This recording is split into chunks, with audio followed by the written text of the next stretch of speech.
Okay, that was not a good idea. Swinging on and happy, hippie, yeah. Hippie, yeah. So before we go up close and look at the internals and everything, I just want to let you know that timestamps will be in the description if you want to just look at the unboxing, if you want to just look at the build tutorial, or if you just want to look at the end with my conclusions and where I'm chatting about it. So let's start off by doing the unboxing. Alright, let's take a quick look at the Billow V2. So this is the box that it comes in. This slides off of it, and inside you get a bunch of O-rings and spare screws. You get two pre-made coils, which to be honest are way too big in my opinion for this device, and some organic cotton, I'm guessing. User manual, which is actually very detailed and nice. It has pictures to show you everything, and honestly the English isn't that bad. There's just a few things like calling e-liquid oil and stuff like that, so yeah, not bad. You get a blue screwdriver, thank the heavens, and then you get your Billow V2. Now it's supposed to come with a drip tip, but I didn't get one. I wouldn't worry about that. I'm 99% sure that you're gonna get a drip tip with yours, but I've just been using my own drip tip and I like that. You may not be able to see instantly, but it kind of tapers up. So it starts with the 22 millimeters and then kind of bulges up into, I guess, like 23 or 24, something like that. But it's honestly not that noticeable, but it's something to point out if you don't like that kind of design. So let me move these out of the way a bit. So twisting the bottom part takes out your base and chimney, and then you're left with the rest of the actual tank. So you can unscrew it from here,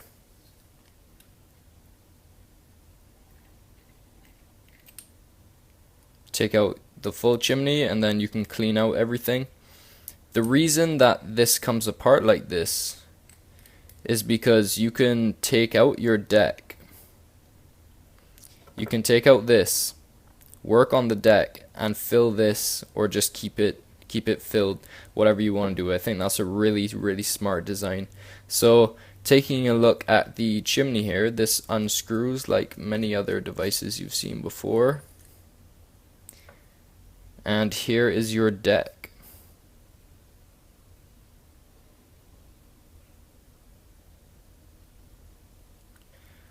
So I'll just take out these coils and show you what it looks like, and then I'll build a coil for you. Okay, so here's a closer look at the deck. You have these massive air holes at the bottom here. I'll use the screwdriver to point. You have the massive air holes here. You have decently sized air holes. I mean, they look bigger now that it's very close up on the camera. They are quite small, but like just for example, you can fit a very small 28 gauge Clapton in here, that kind of thing. So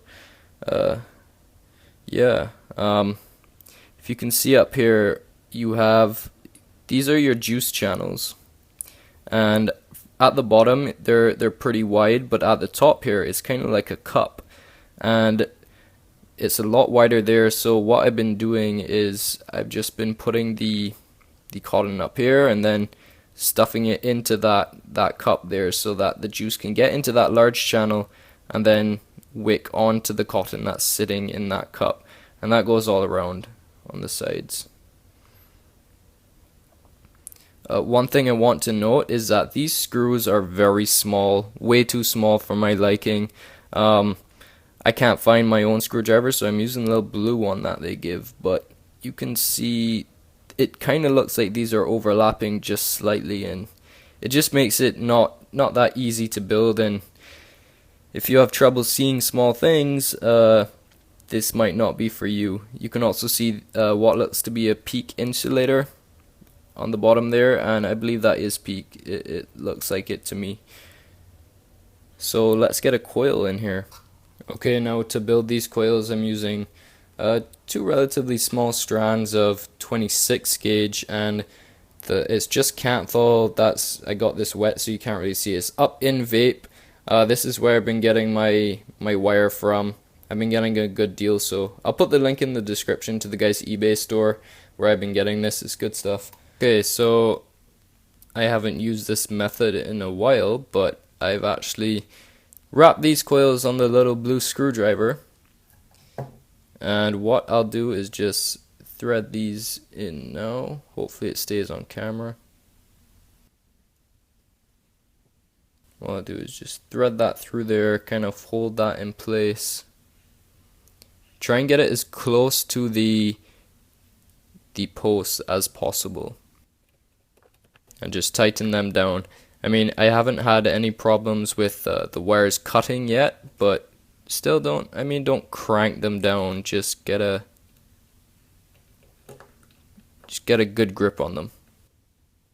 Alright, so once that's in, I just kind of push them across, kind of get it nice and centered over that air hole. I can fix it a bit after, but you can kind of get the idea of what I'm aiming for. Right? So let me just cut these leads. Okay. Now we'll get the other coil in. And now to thread this through here, I need to get it over this coil, through this hole, right? But over this coil. So what I do for that is just bend one lead up like that. Hopefully that'll do it. I mean, it's not impossible, but it's kind of a bitch. Okay, so tighten them down. That's nice and snug. I'll take the screwdriver that I used and just kind of push that there. Push it over a bit. Get it nice in the center. Sorry if you can't see this. Yeah, I think that looks pretty good. So you'll snip these leads. Just lost that. Now this is kind of hard to get in there, but it's not that bad with these. Alright, and there you have two coils. Seems to be pulsing okay. Not bad. What I do when I'm getting that problem is to just not too hard, not too soft, just kind of right. And there we get it glowing nicely. I wouldn't pulse them too much, you don't want to destroy that, but okay, yeah, see the resistance 0.35, that's just about what I'm looking for. Let's get some cotton into it. Alright, so I haven't really had much trouble with wicking on this thing.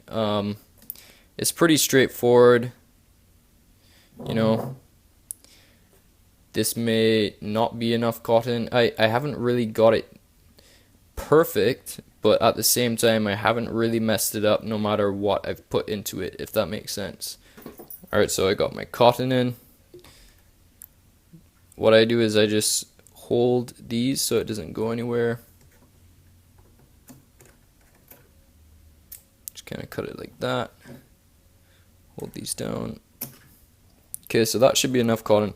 What I do to wick it is I take some juice and just barely wet it, just a little bit, right? Just get it to the point where it's easy to move around and do stuff with. I'm not sure if I can do this properly on camera. I'll try. I push this up and in. This is way too hard to do on camera. How do people do this? Okay. So So what I do is I kind of stuff that in there, but I kind of get it in that top cup at the same time. Alright?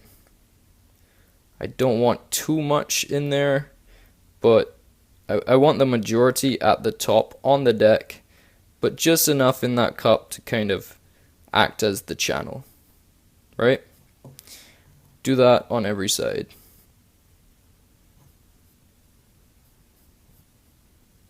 And there we go. It's actually a lot easier than I made it look on camera, but that's because it's a lot harder to do on camera. So what I do is I just take my chimney then, screw it on, see if it's firing. And it is. So next, what we're going to do is fill up the tank. And I'm just using some of my own proof juice. And just going to squeeze that. I hate these unicorn bottles for filling up tanks, especially big tanks. They're just kind of tough. That's not 100% full, but as you can see, you can fill it up pretty nicely. Why not? Let's just fill it up to the top. But yeah, there's these holes that just kind of, you get them in there and then you're fine. Now this part is pretty crucial. Once you slide the top part in, you don't want to screw this on too tight. Now there's an O-ring there that's press fit, and while it is threaded in, that's stopping the juice going everywhere. So you kind of have to put your faith in those O-rings and not tighten it down too tight, because then it gets a lot harder to take your deck off. So the airflow, very simple to use. It doesn't go all the way around. It stops and opens, which is nice. I like that. Pop the drip tip on, put it on your mod, and you're ready to vape. Let's go over some pros and cons of this whole thing. For the pros, I'd say this thing is slightly foolproof. I mean, compared to the Goblin at least, this is what I would compare this to. The Goblin is a lot harder to wick. You have to really get it right so you're not getting dry hits or leaking or anything. This one, pretty much every time I've put any kind of wicking into this, as long as it's enough cotton, you're not going to get any of those problems. The flavor is good. The flavor is not better than a dripper or anything, but it's definitely good enough that I can vape this and be satisfied with the flavor. The airflow is enough. You can have it fully open like I have it now and get a restricted lung inhale. Or you can close it off completely if you want and do a mouth to lung inhale. You know, it's kind of versatile like that. Personally, I don't think it's made for mouth to lung inhales, because it's a dual coil. It's got big juice channels, big airflow holes. It's not necessarily made for mouth to lung, but I haven't had any problems with doing it mouth to lung, so I think that's definitely a pro. This holds, I think, I should know this. I should know this. I think it's around 4.5 milliliters, so around the same as the Subtank Mini, and it's definitely enough. This can, I mean, if you're chain vaping this all day, it may last you a bit less than a day, but the way I vape it, just especially if I go out or something, this is going to last me the whole day, and I'm pretty happy with that. But that is at around 30 to 35 watts. This is only at 30 watts right now. I like the fact that you can use your own drip tip on there. That's always a plus. And the drip tips I've used, they fit in nicely and they don't come out easily, but they're not like tough to get in and they're not tough to get out. A subjective con I can say about this is that it starts at 22 milliliters to 22 millimeters and then kind of bulges up. That's not a problem for me. I don't really notice it, but that could be a con for a lot of people actually. Yeah, I don't, honestly, there are not really many cons that I can find with this.